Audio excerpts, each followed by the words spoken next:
वक्त का किस्सा है। एक गांव में मीठे नाम का एक कसाई अपनी बीवी के साथ रहता था। उसने गांव के करीब ही एक छोटी सी दुकान खोली हुई थी, लेकिन आज तो सुबह से शाम हो गई, लेकिन मीठे की दुकान पर कोई ग्राहक नहीं आया। ये आज लोगों को हो क्या गया है? सुबह से एक ग्राहक भी नहीं आया। क्या आज मूला की गोलियां खाकर सब बाथरूम में तो नहीं बैठे हुए? तभी एक आदमी वहाँ से गुजर रहा होता है। ओ भाई जरा रुको, यहाँ आकर मेरी बात सुनो।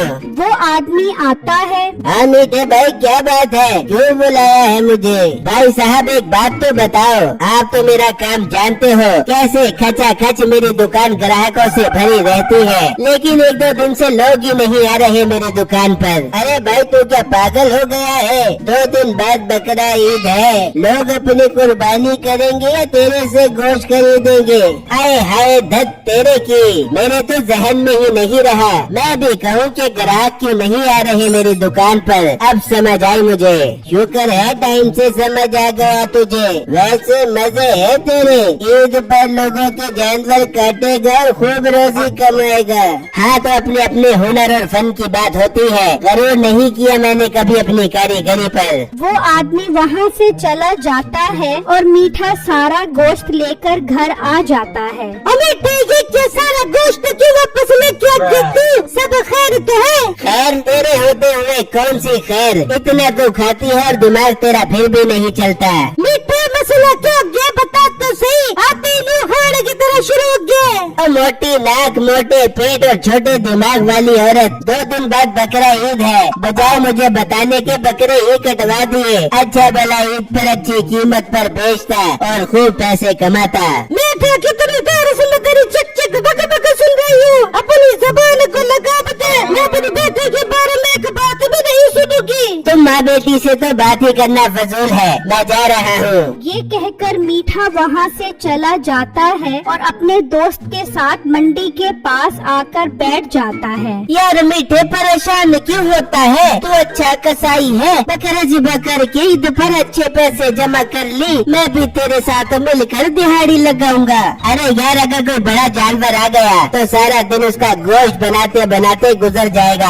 और ज्यादा से ज्यादा 10,000 रुपए मिलेंगे। मैं कुछ ऐसा करना चाहता हूँ कि इस ईद पर लाखों रुपए कमाऊँ। तभी वहाँ से एक कुत्ता गुजर रहा होता है। उसे देखकर मीठे के शैतानी दिमाग में एक आइडिया आता है। आ गया मेरे दिमाग में, मस्त आइडिया आ गया। क्या आइडिया आया है मीठे? यार इस ईद पर कुत्ते पकड़कर उन्हें ऊन लगाकर भेड़ बनाकर बेचते हैं, अच्छे खासे पैसे आ जाएंगे। मीठे जब करी छोटी बात करी, कोई बड़ा हाथ मारने का न सोची, कुछ ऐसा करके हजारों नहीं बल्कि लाखों रुपए आए। पर लाखों रुपए आएंगे कैसे? मीठे बैल की कीमत लाखों में होती है, अगर हम प्लास्टिक का बैल असल बनाकर बेचे तो लाखों रुपए आएंगे। अरे ओ पागल दिमाग के छोटे, प्लास्टिक का बैल लोग जानते हैं जो उसे नहीं पहचानेंगे। और मीठे मैं बैल के अंदर घुसकर उसका मुंह हिलाता और उसकी आवाजें निकालता रहूंगा, किसी को शक भी नहीं होगा। फिर रात में मैं वापस बैल के अंदर से निकलकर उसे वापस घर ले आऊंगा। अरे वाह मेरे प्यारे दोस्त, आइडिया तो तूने बहुत कमाल दिया है। चल फिर प्लास्टिक के बैल का बंदोबस्त करते हैं। वो दोनों वहाँ से निकलते हैं और एक प्लास्टिक का बैल खरीद लेते हैं और उसे अपने घर ले आते हैं। मीठे अब ये बैल कल हम मंडी ले जाएंगे। यार अगर किसी को शक हो गया तो कसम से बहुत मार पड़ेगी। नहीं होता किसी को भी, हम एक तजर्बा कर लेते हैं। मैं इसके अंदर चला जाता हूँ, तू अपनी बीवी को बुला कर आ, वो पहचान न सकी तो फिर हमें कोई भी नहीं पहचान सकेगा। हाँ ये तरीका ठीक है, चल तो इसके अंदर चला जा। मीठे का दोस्त उसके अंदर चला जाता है और मीठा अपनी बीवी को लेकर आता है। देख बेगा मैंने कुर्बानी के लिए बैड़ा खरीदा है, कैसा है? अरे वाह मेरे मीठे, तूने तो मुझे खुशी कर दिया। क्या कमाल का मोटा तगड़ा बैड़ा लेके आया तू। और मेरे मीठे मेरे दामाद, मैं तो समझती थी कि मैंने अपनी बेटी की शादी लुच्चे लफंगे के साथ कर दी है, लेकिन तूने की बैड़ा खरीद कर साबित कर दिया है कि तू एक जिम्मेदार दामाद है। तूने हमारी शान और शौकत में इजाफा कर दिया है। इसका मतलब मैं कामयाब हो गया। हाँ मेरे दामाद तू कामयाब होगा, अब तो पूरे गांव और शहर में हमारी कुर्बानी के चर्चे होंगे। तभी मीठे का दोस्त उस बैल में से अपना मुंह बाहर निकालता है, जिसे देखकर नसीबो और उसकी माँ डर जाते हैं। मीठे ये इंसान नुमा बैल तो कैसे लेके गए? ये इंसान नुमा बैल नहीं बल्कि प्लास्टिक का बैल है। ये तो मेरा दोस्त इसके अंदर इसका मुंह हिला रहा था। तुम दोनों पहचान ही नहीं सकी कि ये बैल असली है कि नकली। हमारा तजर्बा कामयाब हो गया। लड़त मीठे तेरी शक्ल पे लड़त, हमारी सारी खुशियाँ एक मिनट में जमीन बस कर दी। खाक मेरे मुंह में खाक, जो मैंने इसकी तारीफ की। प्लास्टिक का बैल लाकर जोड़ा हो रहा है। सासू माँ, मैं ये बैल कुर्बानी के लिए नहीं बल्कि बेचने के लिए लाया हूँ। पूरे 5 लाख रुपए का बिकेगा। क्या 5 लाख रुपए का? हाँ बेगम, बस तो दुआ कर, हम इसे मंडी लेकर जा रहे हैं। अगर बिक गया तो पैसों की रेल फेल हो जाएगी। मीठे मेरे बेटे, मेरे दुआ तेरे साथ है। तू जा कर ये प्लास्टिक का बैल बेच कर आ। मीठा उस प्लास्टिक के बैल को अपने साथ ले जाता है और वो गाय मंडी के बाहर आकर खड़े हो जाते हैं। तो कुछ देर बाद 2 ग्राहक वहाँ आते हैं। मीठे का दोस्त बैल का मुंह हिलाने लग जाता है। आओ भाई आओ, देखो कितना सेहतमंद बैल है मेरे पास। ले जाओ, फिर थोड़े टाइम के लिए है। बैल तो काफी अच्छा है, लेकिन पहले हम मंडी में जाकर जानवर देखेंगे।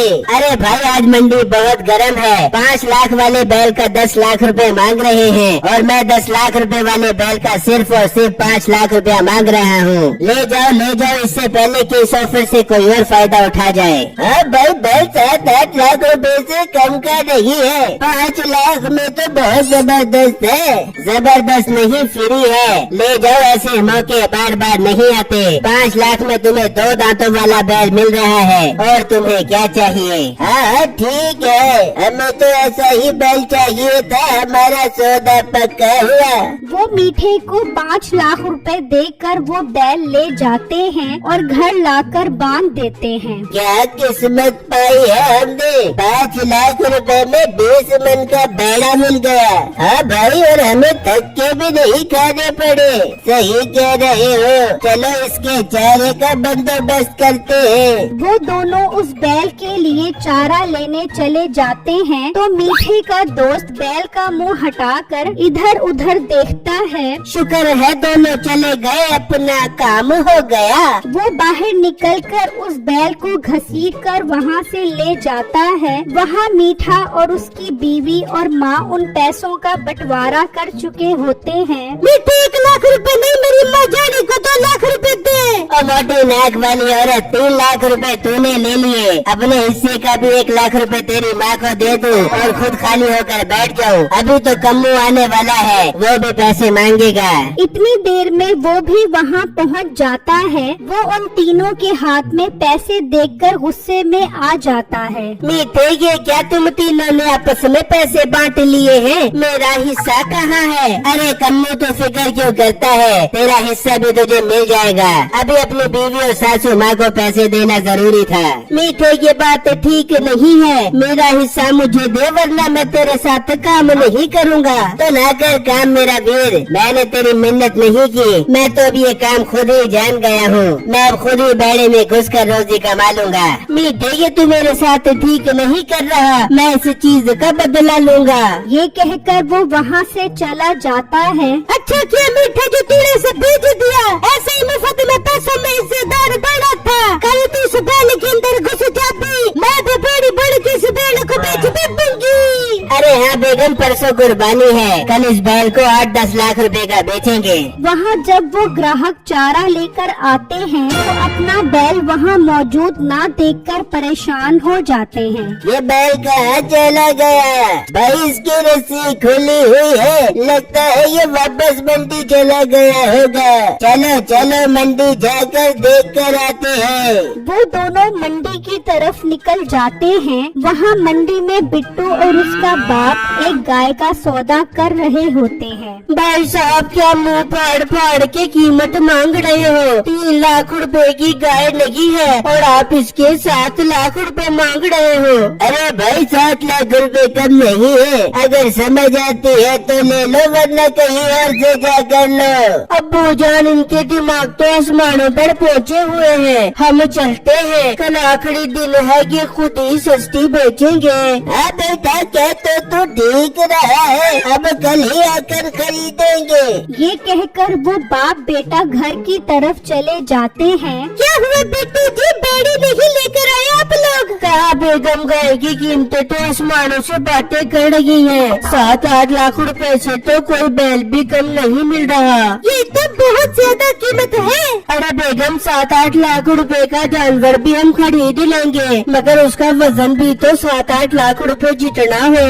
बेटा, अब कल जाकर मंडी से गाय खरीदेंगे। फिर जब रात होती है तो कम्मो मीठे के घर आता है और उसके बैल में एल्फी डाल देता है। अब आएगा मजा। अब जब ये इसमें जाएगा तो चिपक जाएगा, बाहर ही नहीं निकल सकेगा। मेरा हिस्सा खाया है ना इसने, अब इसको सजा मिलेगी। कम्मो वहाँ से चला जाता है और जब सुबह होती है तो वो तीनों आते हैं। चल बेगम, मैं इसके अंदर जा रहा हूँ, मुझे मंडी लेकर चल। और अगर कोई ग्राहक आए तो उसे 10 लाख रुपए से 1 रुपया भी कम नहीं बताना, और अगर ज्यादा बहस करे तो उसे 8 लाख रुपए में बेच दे। ठीक है, मीठे से प्लास्टिक की बैल में घुस जा, मैं तेरे 8 लाख में कुर्बानी कर दूंगी। फिर वो तीनों मंडी के लिए निकल जाते हैं और वहाँ बिट्टू और उसका बाप भी गाय खरीदने के लिए निकल जाते हैं। और जब वो मंडी पहुँचते हैं तो वहाँ नसीबो और उसकी माँ खड़े होते हैं। जब तगड़ा तगड़ा बेड़ा खरीद के ले, जब दूध बादाम और मक्खन खिला खिला के पाले मैंने इसको। अब्बू जान, देखो तो सही, बेड़ा बहुत प्यारा लग रहा है। बाजी, कितने रुपए मांग रही हो इसके? अरे भाई, वैसे तो इस पर 15 लाख रुपए खर्चा है, लेकिन तुम भी क्या याद कर बेगा, ये बेड़ा 10 लाख रुपए में ले जा। बेटा, 10 लाख तो बहुत ज्यादा है, अगर समझ आती है तो 7 लाख रुपए में दे दो। पापा जी ने तुम्हारी न हमारी 8 लाख रुपए दे, बोल ये बेड़ा ले जा। अब्बू जान, 8 लाख रुपए तो बिल्कुल ठीक है इसके। ठीक है बाजी, हमें सौदा मंजूर है। कम्मो ये सब कुछ देख रहा होता है। बिट्टू और उसका बाप वो बैल खरीद कर ले जाते हैं और अपने घर लाकर बांध देते हैं। बिट्टू की बीवी और माँ बहुत खुश होते हैं। ले भाग्यवान, 8 लाख में देख कितनी खूबसूरत चीज मिली है। हाँ सुसर जी, ये तो बहुत खूबसूरत बैल है, मुझे तो बहुत खुशी हो रही है। हाँ बेगम, अब अंदर चलो, इस बैल को आराम करने दो, सुबह इसको ज़ीबा भी करना है। वो सब अंदर चले जाते हैं तो मीठा उस बैल का मुंह हटाकर अपना मुंह बाहर निकालता है और यहाँ वहाँ देखता है। वाह, मजा ही आ गया, कोई भी नहीं है। मैं अब जल्दी से बाहर निकलकर इस बैल को अपने साथ ले जाता हूँ। वो बाहर निकलने की कोशिश करता है, लेकिन एल्फी की वजह से वो चिपका ही रह जाता है। अबे धत तेरे की,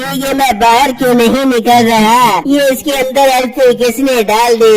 मैंने एल्फी डाली है। मीठे, तूने मेरा हिस्सा नहीं दिया था ना? अब कल जब कसाई आएगा तो वो तेरे गले पे छुरी फेरेगा। कम्मो मेरे दोस्त, मुझे बाहर निकाल, वरना ये लोग मुझे ज़िबा कर देंगे। कर दे ज़िबा, मेरे से बेईमानी करता है, अब तेरी यही सजा है।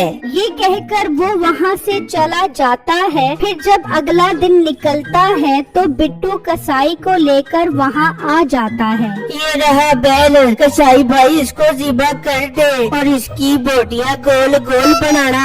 अरे भाई, तू फिक्र ही न कर, इसकी टांगे बांध कर इस बैल को गिरा कर इसके गले पर छुरी फेरेंगे। चलो इसकी टांगे बांधते हैं। तभी मीठा अपना मुंह बाहर निकाल लेता है। अरे भाई, मुझे बाहर निकालो, ये असली नहीं प्लास्टिक का बेड़ा है। मैंने पैसे कमाने के लिए ये 2 नंबरी की है। तभी कम्मो उन दोनों को भी ले आता है। अच्छा, तो ये फराडिया है, इसने हमें ये प्लास्टिक का बैल बेचा है। कहाँ है हमारे पैसे? भाई पैसे मेरे घर पर है, मुझे बाहर निकालो।